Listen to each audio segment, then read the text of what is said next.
2016, nous avons confié le pouvoir à M. Patrice Talon. Nous lui avions confié la destinée de notre pays pour nous conduire pendant 5 ans.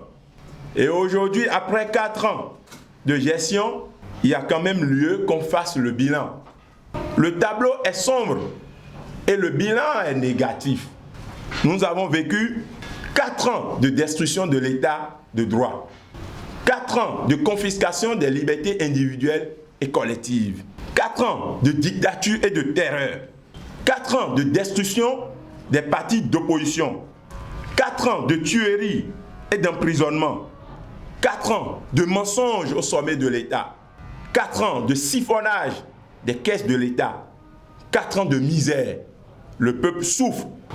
Et si nous sommes des patriotes, nous devrions le reconnaître. Face à cette situation, les gens vont nous dire que pendant 4 ans, est-ce que les choses n'ont pas été faites? C'est normal.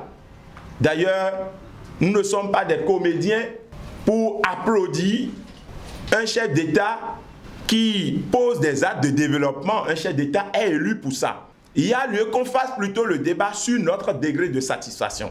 Et pendant 4 ans de serrage de ceinture, nous, au niveau de la jeunesse de l'opposition, nous disons que nous sommes peut-être satisfaits à 10%. Ce qui a été détruit est largement supérieur à ce qui est construit. Une assise nationale s'impose. Je ne parle pas d'une assise politique exclusive comme nous l'avons vu par le passé. Et qui d'ailleurs a conduit à la révision de notre constitution, la révision à la manière taloniste. Je parle d'une assise nationale crédible où chaque sensibilité est amenée et est appelée en toute liberté à exprimer un certain nombre de choses par rapport à la gestion de son pays. La société civile, les évêques, les acteurs politiques, toutes les sensibilités. Il faut forcément que ceux qui sont aujourd'hui jetés en prison à cause de leur opinion, au nom de leurs convictions, soient libérés. Amis Draman est en prison. Ignace Sossou est en prison. La dame Nora Okumasu est en prison. Et plein d'autres. Ceux qui sont en exil, ils doivent revenir. On ne peut pas continuer à compter des exilés politiques dans notre pays après près de 30 ans de démocratie.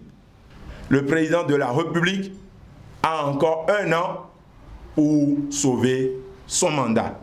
Aujourd'hui, notre pays, sinon le monde, est traversé par une crise sanitaire.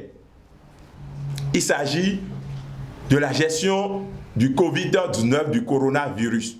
Nous, au niveau du mouvement socialiste révolutionnaire, nous avons mené beaucoup d'actions de sensibilisation. Nous avons même distribué des gels afin d'aider la population à faire face à cette pandémie.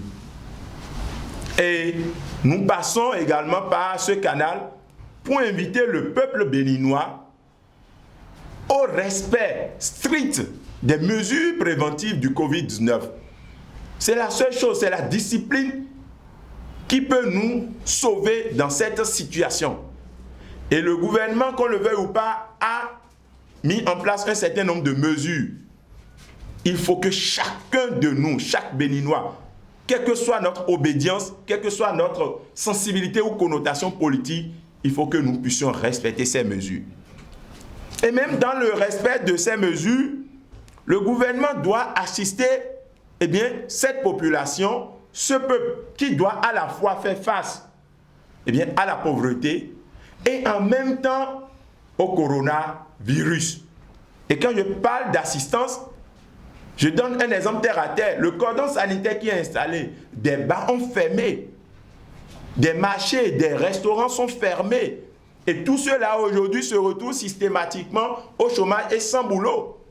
Il y a lieu que l'État les accompagne. Les cache-nez, les gels aujourd'hui qui coûtent excessivement cher. Je prends l'exemple du cache-nez qu'on vend aujourd'hui à 200 ou à 500.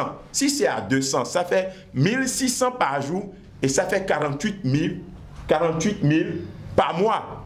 Combien de Béninois peuvent s'offrir ces cache-nez et respecter strictement le port de cette barrière contre le Covid-19, il y a lieu que l'État prenne des décisions assez drastiques pour soulager le peuple dans ses dépenses, afin que cet ennemi qui est commun à nous puisse jeter hors d'état de nuit.